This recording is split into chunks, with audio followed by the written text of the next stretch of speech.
Item Number, SCP-131. Object Class, Safe. Name, the Ipods. Description, SCP-131-A and SCP-131-B, affectionately nicknamed the Ipods by personnel, are a pair of teardrop-shaped creatures roughly 30 cm, 1 foot, in height, with a single blue eye in the middle of their bodies. SCP-131-A is burnt orange in color while SCP-131-B is mustard yellow. At the base of each creature is a wheel-like protrusion which allows for locomotion, suggesting that the creatures may be biomechanical in origin. The subjects can move surprisingly fast, covering over 60 m, 200 feet, in a matter of seconds. The subjects, however, lack a braking system, which has led to some rather spectacular, if not overly amusing, mishaps involving the creatures. The subjects have also shown the ability to climb sheer surfaces, and have gotten lost in the air vents on more than one occasion. The subjects seem to have the intelligence of common house cats and are insatiably curious. Most of the time they simply roll around the facility, observing personnel at work and catching peeks at other safe-class SCPs. The subjects seem to be able to communicate with each other via an untranslatable high-pitched babbling. The subjects have never been observed to blink, even in laboratories when the subjects have been videotaped for over 18 consecutive hours. The subjects seem to respond well to any affection given to them and will quickly bond to the giver of said affection, much in the same way a puppy bonds with a human being. They will follow anyone or anything they've made a bond with anywhere, even into normally restricted areas. Although curious, the subjects can sense danger in their general vicinity, and if the object of their bond begins to approach something they register as dangerous, e.g., Euclid or Keter class objects, they will swarm around their bonded companion's feet, or appropriate extremities, while babbling in a panicked tone, as if to warn them. Because of the daily dangers faced by Site-19 staff in dealing with Euclid and Keter class objects, it is recommended that staff avoid making attempts to bond with the subjects, as it can pose a distraction during delicate operations and experiments and may pose a danger to the subjects themselves. See Addendum 131-1. If the subjects are ignored by their bonded target long enough, they will eventually lose interest and return to their normal activities. It should be noted that the subjects require no real care or maintenance from the site staff. They do not eat, leave droppings, or even sleep. It would seem that the only sustenance they require is visual stimulation, although this requires further study to verify. Subjects SCP-131-A and SCP-131-B were found in a cornfield outside Unknown in the year 1900 unknown. They were promptly transported to Site-19 via data expunged and were then downgraded to Safe Class and given free rein across the site once it became clear they were not broadcasting what they saw to any hostile foreign powers. Special Containment Procedures. No special safety procedures are to be taken with SCP-131-A and SCP-131-B. They are free to travel about Site-19 so long as they do not attempt to enter any restricted areas or attempt to leave the facility. Casual contact with the subjects is permitted, but it is recommended that such contact be kept to a minimum to prevent the creatures from forming an attachment to personnel. Hourly tabs are to be kept on subjects at all times. Failure to account for their presence at these times constitutes a Level 1 lockdown situation. Any report of abuse or mistreatment of the subjects will result in a harsh reprimand. Item Number, SCP-132. Name, Broken Desert. Object Class, Safe. Description, SCP-132 takes the form of a series of glass tetrahedrons, each with a side length of 10.3 cm. Each instance of SCP-132 appears to contain a patch of desert sand. Occasionally scorpions and other desert creatures enter the confines of an instance of SCP-132 as if it were a continuous piece of desert. Creatures within SCP-132 have shown no awareness of the existence of anything outside of the object and attempts to influence the area within SCP-132 have failed. Review of observed animal life within SCP-132 has proven inconsistent. Clusters of contiguous instances have been internally consistent and have been confirmed to display areas of every major desert. No method of pinpointing exact locations has been discovered. Staff observing SCP-132 are advised to be on the lookout for any defining features that could aid in this endeavor. Special Containment Procedures. All instances of SCP-132 are to be catalogued and etched with an appropriate designating mark.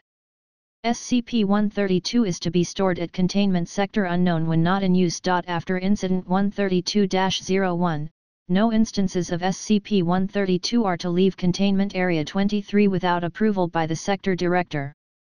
Following the incident detailed in Addendum 03, standard classification procedures are reinstated on SCP-132. Item Number, SCP-133. Name, Instant Whole. Object Class, Safe. Description, SCP-133 are a set of 613 black, circular pieces of a waxy, paper-like material 5 cm in diameter.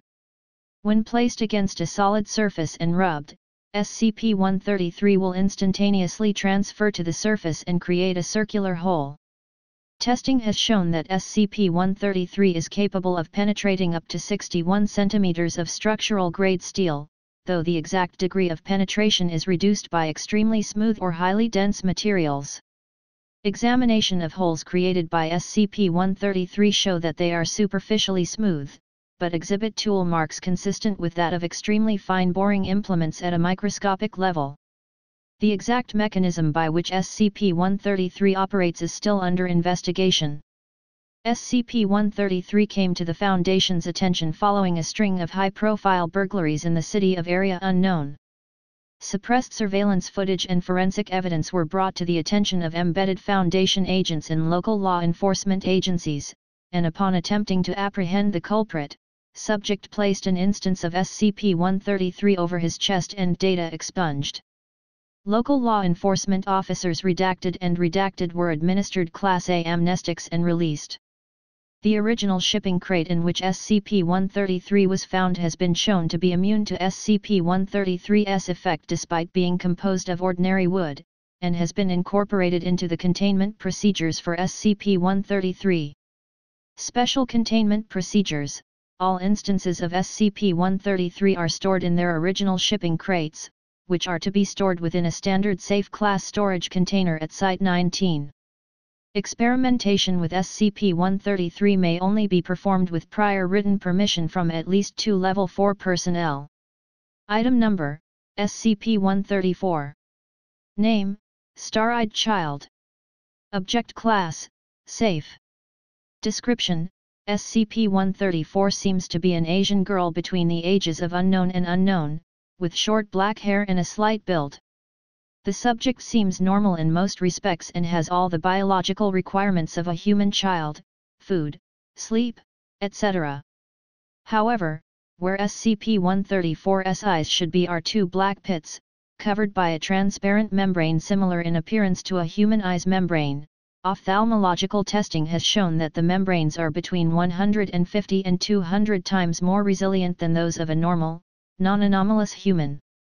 SCP-134 lacks eyelids and thus does not blink, nor can SCP-134 see anything through these black areas. Attempts to examine the back of SCP-134's eyeball have failed, as no retina can be seen. In normal lighting conditions, they appear completely black, but in darkness, very faint lights have been seen within them. Further study with long-exposure photography and light amplification revealed that the lights are actually stars and galaxies, visible as though SCP-134's eye sockets are somehow looking out into deep space. To date, no astronomical formations have been recognized, though research by staff astronomer Dr. Unknown is ongoing. Sonar examination has revealed no unusual cavities within SCP-134's skull, however, data expunged, confirming the presence of data expunged eye sockets being the local termini and intergalactic space being the remote termini.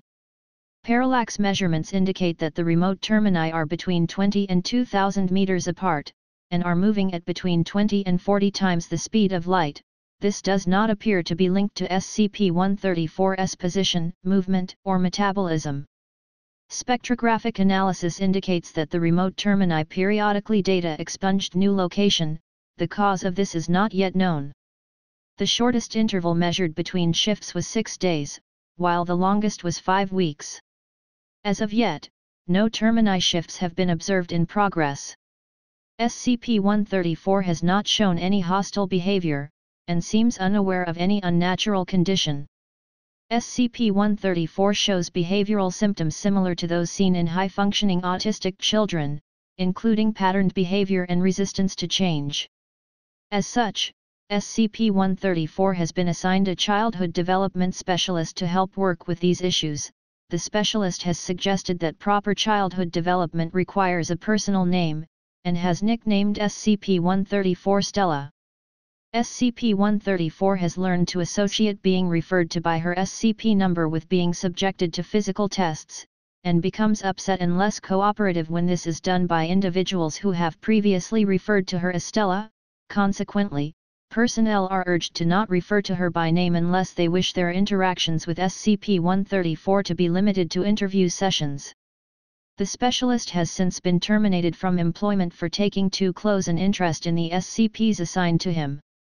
Any staff found referring to SCP-134 as Stella will be severely reprimanded. When questioned about her eyes, SCP-134 claims no knowledge of any deformation, even when allowed to feel normal human eyes for comparison.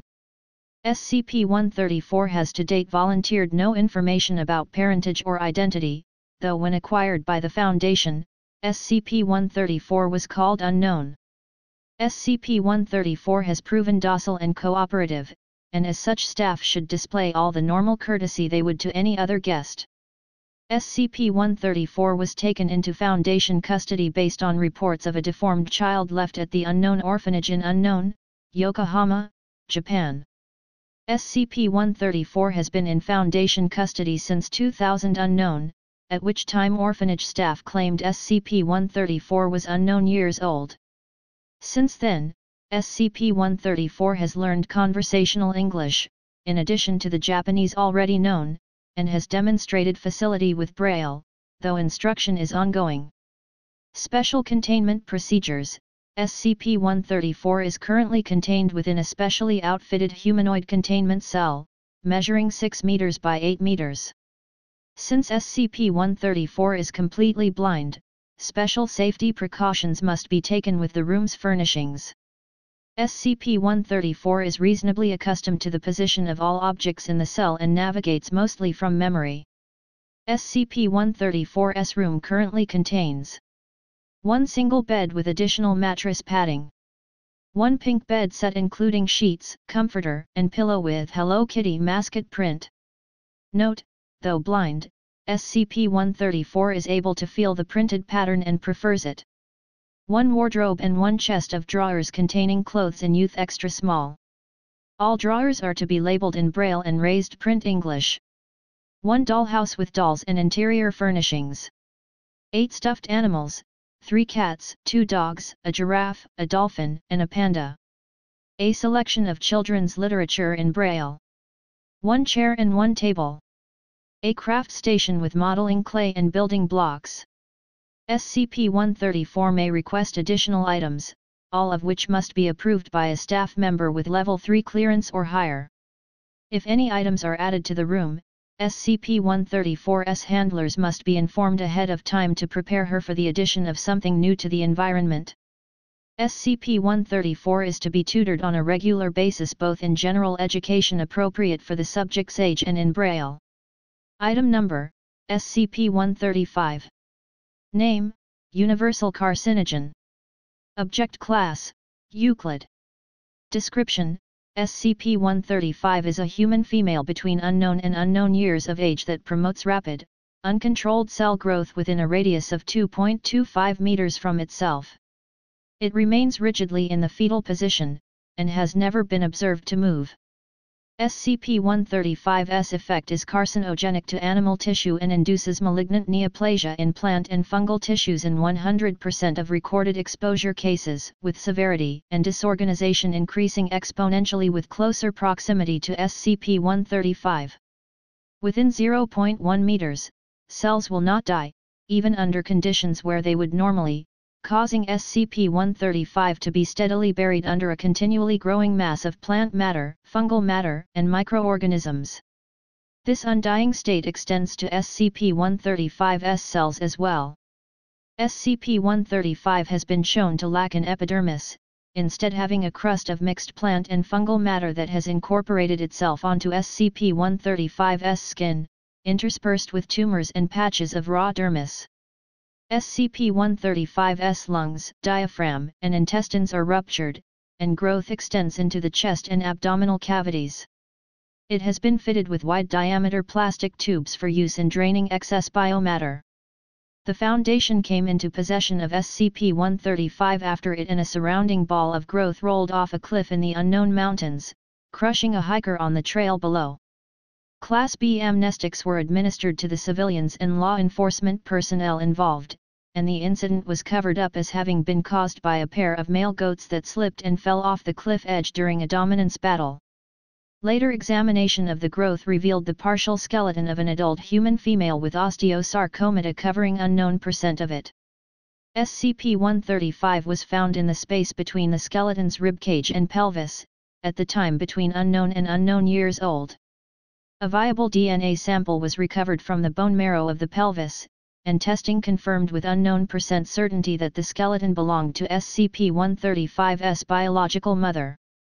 All personnel involved with SCP-135's retrieval and initial testing were later diagnosed with various forms of cancer. Out of the unknown affected, only unknown are still alive at the time of this writing.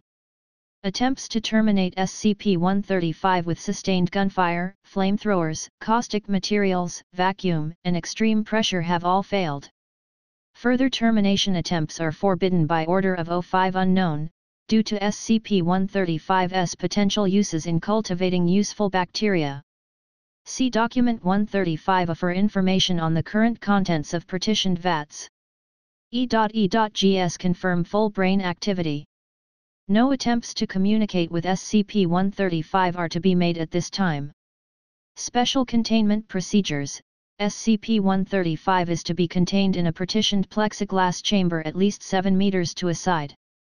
All sections are to be completely sealed off from one another to avoid cross-contamination. SCP-135 itself is to be in a central section with 1.0 to 1.5 square meters of floor space, with a 5 cm wide runoff trench around the perimeter that drains into a tank, the contents of which are to be piped into an incinerator at the end of every week. The remaining space in the containment chamber is to be used to house 5 chemical harvesting vats, 1 vat per partitioned section. A single access corridor is to lead from SCP-135's section to outside the chamber. No personnel are permitted within SCP-135's effect radius. All maintenance, taking of samples, etc., are to be carried out by remote control robots. Disciplinary measures need not be taken against personnel that violate this rule, because the direct consequences of SCP-135's effects have been deemed consequence enough. Robots are to be maintained and cleaned by Level 1 personnel. Once a week, SCP-135's section is to be hosed down with solution U8-2B until only its outer coating is visible. In emergencies, flamethrowers may be employed to reduce mass quickly. Due to the potential of catastrophic effects in the event of cross-contamination, at no point are SCP-329 or SCP-427 to be contained within the same facility as SCP-135.